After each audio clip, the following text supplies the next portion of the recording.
This video is brought to you by patreon.com/worsttake. Get access to exclusive live streams and Discord servers, on-screen shoutouts, and early access to some videos when you join now. Help make sure that we can continue to make content like this by supporting the Patreon. Links are in the description down below.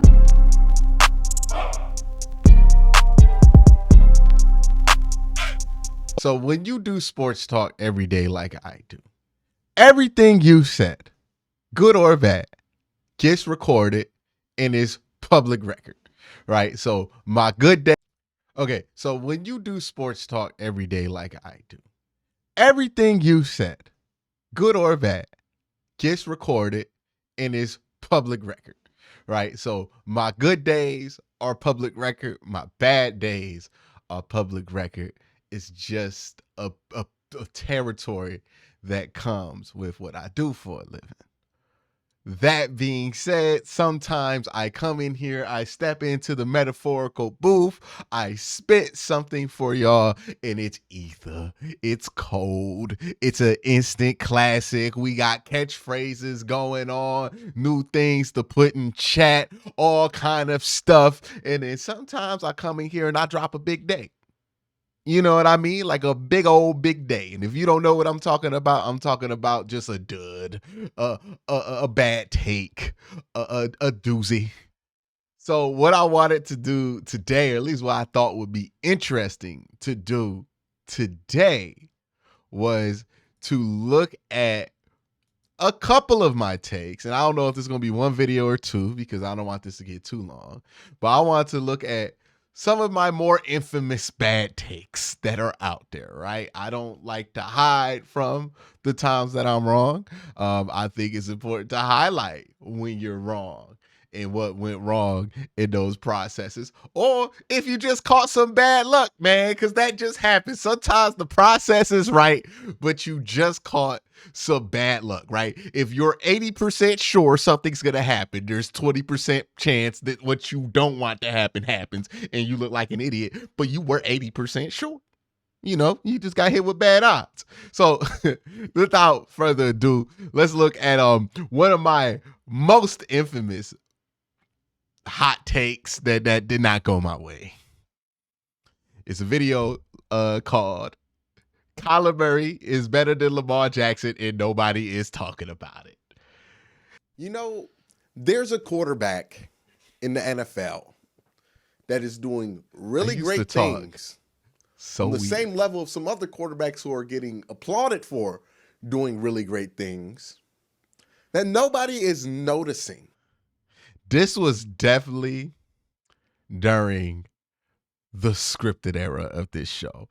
For those of you who don't know, for a little while, when I first started, I wrote scripts out, like giant scripts. I used to go to coffee shops and I would write these giant scripts for my videos. I don't do that now. Now I have a lot of base to work off of. I do my research ahead of time and I make some bullet points and construct the outline. But this is when I had a script, and you can tell I have a script because I sound like I'm trying to present a class project in college right now. Like the level of formality that I am trying to push my voice through, like it does not feel like me. Like that's not how I talk in real life. Like if you watch me back then and you ran into me in real life, you'd be like, you don't talk like how you do in the videos.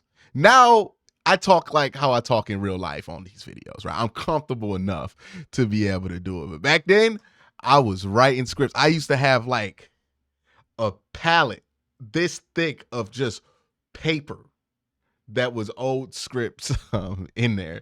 This is the OG set too. Well, not the OG set, but this is the first purposeful set that I did with this. This is kind of nostalgic. And this is back when I had that damn ponytail. And I don't know why enough of y'all didn't tell me that the ponytail was not a good idea. That thing was doing havoc to my hairline that has not recovered. Y'all not good friends. And what's weird about this is that this guy had a lot of buzz last year as a college athlete, is a very dynamic and fun to watch player, and was the number one pick of the draft. Yes, I'm talking about Kyler Murray.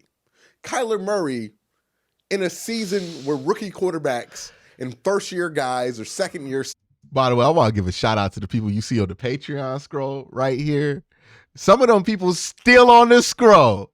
Still on the scroll, man. Shout out to y'all. Have gotten an unforeseen amount of hype. I mean, let's just start it off with the offseason, right? Baker Mayfield's in progressive commercials. Lamar Jackson's in the MVP conversation for some people. I was hating. Gardner Minshew. There was so Minshew mania. Daniel Jones was the hottest thing on television. I was so mad. And while all of that is going on, while all these quarterbacks are getting attention, there's one small 5'10", very athletic, very accurate passer at the football that nobody is noticing. Why? Oh, okay, hold on, man. Let me stop old me real quick, man. One, I remember. I got to take y'all back to 2019, but I was hot. I was so mad that whole year because I just knew that the Browns were going to be good that year, man. Like, I knew it in the heart of my bones. I knew the Browns were going to be good that year. They had just traded for Odell Beckham. I was like, this is fate. This is the second year of my show. Everything's lining up for me. And then by the time this video uploaded, I believe this was what? In October, the season had already derailed. And then while our season is actively derailing, right? Because this happened after we beat the Ravens in that game in September. The Ravens just explode. And I'm just sitting here furious because that's supposed to be me. That's what I'm thinking at the time. That was supposed to be me out here celebrating an MVP candidate. That was supposed to be me out here going 14-2. And instead, the Browns were miserable that year, man. They were one of the most miserable teams of all time. So I remember when I made this video, man, I was mad that everyone was talking about Lamar Jackson because it wasn't really about Lamar Jackson. Remember, I told y'all about this. A lot of the takes you hear is sports talk.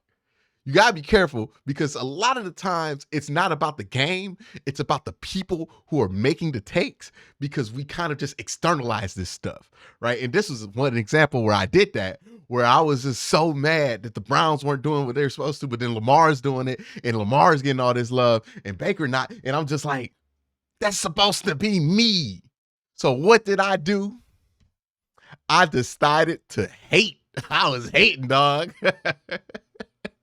I was hating. And then I decided to stand up for the short man. You know what I mean? Like, it was crazy. It was a crazy combination of things that led me to this video. And I remember, I thought I was so right writing this script. Like, you don't realize a mistake while you're making it. That's the thing. People be telling you, don't make mistakes, make good decisions. Well, mistakes feel like good decisions until you make a mistake.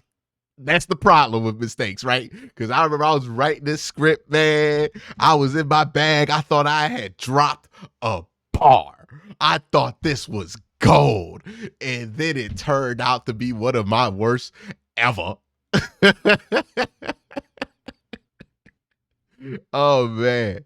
Oh, man. Poor young Quincy. He don't even know Why what is nobody noticing Kyler Murray? Because he's clearly been the best quarterback of his draft class, even though he's been somehow the least talked about while still being the number one overall pick. Do you realize that Kyler Murray has more passing yards than Lamar Jackson, Deshaun Watson, Jimmy Garoppolo, Gardner Minshew, and Baker Mayfield? And he's doing that with a 64% completion percentage, which is better than most everybody on that list.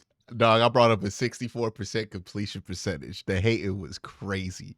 The hating was crazy. Including Lamar Jackson. Lamar Jackson, who is in the MVP conversation. I don't think he should be, but a lot of people have decided to put him in there after his performance against the Seahawks. Kyler Murray has more yards. Wait. What did he do against the Seahawks? What did Lamar Jackson do against the Seahawks? 2019 Ravens. Seahawks. Let me see what happened, man. Let me see, because I was hating. What'd he do? Let's look at it. Box score. Lamar Jackson with what? 9 of 20, 120. Is this the year I'm thinking about? Yeah. What did he run for? Oh, 14 carries, 116 yards and a touchdown. He had a pretty mid game for Lamar Jackson. I mean, it's crazy, 116 yards. We kind of expect it now out of him. But I guess he did it on Monday night, so everybody was talking about it. Man, I was mad. 2019 was a very angry year for this young fella. And I was making graphics about it, and I was hating. Let's continue. Has thrown the ball more and has a higher completion percentage than Lamar Jackson. I conveniently ignore this touchdown to interception ratio? He's more efficient. He's more accurate than Lamar Jackson, and he's also a threat to run. Wait, no, I did not show that graphic and it just not mention the touchdowns. More yards. Put him in there after his performance against the Seahawks. Kyler Murray has more yards, has thrown the ball more, and has a higher completion percentage than Lamar Jackson. He's more efficient. He's more accurate than Lamar Jackson, and he's also a threat to run. Yeah, I was like, he's better, obviously. Ignore those 11 touchdowns. Why is nobody talking about Kyler Murray? Maybe it's because he plays in Arizona and the Cardinals stink. No, the Cardinals are 3-3-1. Wait. What was the Ravens record? Ravens are 5-2. Cardinals are 3-3-1. 3-3-1. The Cardinals, yes. They are 3-3-1 with Cliff Kingsbury as their head coach. Now that's consistent. Look, I've been a Cliff Kingsbury hater since I was in high school, dog. I never believed the hype. I've never believed the hype. I don't know when the last time Cliff Kingsbury has had a winning record in football, period. But Let's go. Looks like he's on his way to do it in the NFL. Hey, it's nice to watch yourself back in the day and still realize you had that one jump shot. I have always had my Cliff Kingsbury jump shot. You know what I mean? Kyler Murray has played that good. And you can't say it's anything around Kyler Murray. Outside of David Johnson and a very old Larry Fitzgerald. Damn, David Johnson. Name me one player on the Arizona Cardinals offense. Name me one offensive lineman. Who is about to bring up on the Ravens side of this argument? Because they don't have a lot of talent on that side of the ball. But yet you can make the argument that Kyler Murray is doing more with less at a younger age than Lamar Jackson, who's also incredibly young. Wait, who did I say Lamar had? I'm kind of throwing water on Lamar Jackson, let's be honest. But all right, keep it real. I'm not just saying this to throw water on Lamar Jackson. I'm saying this to bring awareness to Kyler Murray. I'm not saying this to do this, but I am saying this to do this. Yo, that's crazy. We're talking about all these other quarterbacks. Gardner Minshew, Daniel Jones. But Kyler Murray has not been mentioned, and what Kyler Murray is doing is pretty incredible. Wait. No, I did not just bring up that Kyler got no weapons and just left Lamar alone on that, right? This is an unfair argument, Mr. Quincy. What's going on? He's playing really good football. Let's talk about somebody who's been talked about way more inexplicably than Kyler Murray. Daniel Jones, quarterback for the New York Giants. Okay. So much hype going on. I remember the press conference interview with Pat Shurmur just gushing about Daniel Jones after that Tampa Bay game. You had Marcus Spears talking about how these weren't all misses. Daniel Jones is a better quarterback than Baker Mayfield. How this guy just looks like Tom Brady, and he did in that game against Tampa Bay. 336 yards, 2 touchdowns. Impressive. Do you realize how bad Daniel Jones has been since that game? Nobody's talked about it. Daniel Jones, in the 5 or 6 starts that he's had after that game, has thrown for only 791 yards, 4 touchdowns, 7 interceptions. Now, granted, 3 of them came against the Patriots, who just kind of do that thing to young quarterbacks. But Daniel Jones has also thrown. Now, see, I had to slide that one in there, right? Hey, look, the Patriots just kind of do that young thing to young quarterbacks because I also knew that the Browns weren't playing well and that the Patriots were on the schedule in 2019. And I had a bad feeling about what was coming up in that game when it came to one Baker Mayfield, who I was very much invested in being good at the time. So, smart hands there, Q. 3 interceptions to Arizona and Washington, who are some of the worst defenses in the NFL. But we talked about Daniel Jones. We still have not talked about Kyler Murray. That's crazy, isn't it? And now there's one comparison that is Somebody inevitable. please and I already know the flack I'm Kyler going to hear from all the Ravens fans because when I talk about Lamar Jackson, because I'm a Browns fan, it took me 3 years of being right about the Baltimore Ravens to get anybody from Baltimore to listen to me ever again after this take. It took so long. I had to be so right about them for so long. And then they were like, maybe. People can't wait to throw in my face that Baker's not having a great season so far and Lamar is having a good season so far. And they want to tell me that I'm wrong on my opinion about Lamar Jackson, which isn't even that bad. For those of you who don't know, my opinion of Lamar Jackson is I believe he's going to make a couple Pro Bowls. I think he's going to be a very good quarterback in this league. I think he's not Michael Vick. I think he's a different player than Michael Vick entirely. I don't think that comp is really fair because I don't think we think of Michael Vick the way Michael Vick actually was. But he's going to be a very good quarterback. That's not good enough for some Ravens fans. Some Ravens fans... Nah, dog. Hell no. I'm not about to let myself get away with this back in the day. That was 5 minutes and 34 seconds of pure, unadulterated dishonesty. Okay? That was 5 minutes of me leaving out touchdown numbers, making an argument for Kyler Murray that could easily be applied to Lamar Jackson and just ignoring it. Like, nah, dog. The only thing that aged well in this video is the Patreon scroll. I would say that young Quincy might have not had this one right. And I think this is an important thing to note. This is what happens early in your career when you're doing this, right? Because especially when you're covering a team that you're a fan of and you're feeling and you're researching these things, and you just feel like you're 100% right about these things. You don't have enough information to know that, hey, this could go wrong in this way. This could go wrong in this. You want to leave some room here for this and that, right? And I think that's why a lot of guys, they come out and they're hot take heavy, right? Oh, they're coming out with hot take after hot take after hot take. But then by the time they get to year 2 or 3, they slow down on them hot takes because they have seen what happens when you just go out there guns blazing. It's kind of like a quarterback, right? You throw all your interceptions early, and boy, oh boy, did I throw some interceptions early in my YouTube career. But that's going to be it for today. Let me know, is this something that you want to see more of? Do you want to see me react to some of my old takes? I know there's a video that I made back in 2020 about how the Browns should not trade Baker Mayfield and get Deshaun Watson that some of y'all want me to get to. Let me know in the comment section if you want me to react to some of my less appreciated takes in my career. Let me know if that's something y'all interested in.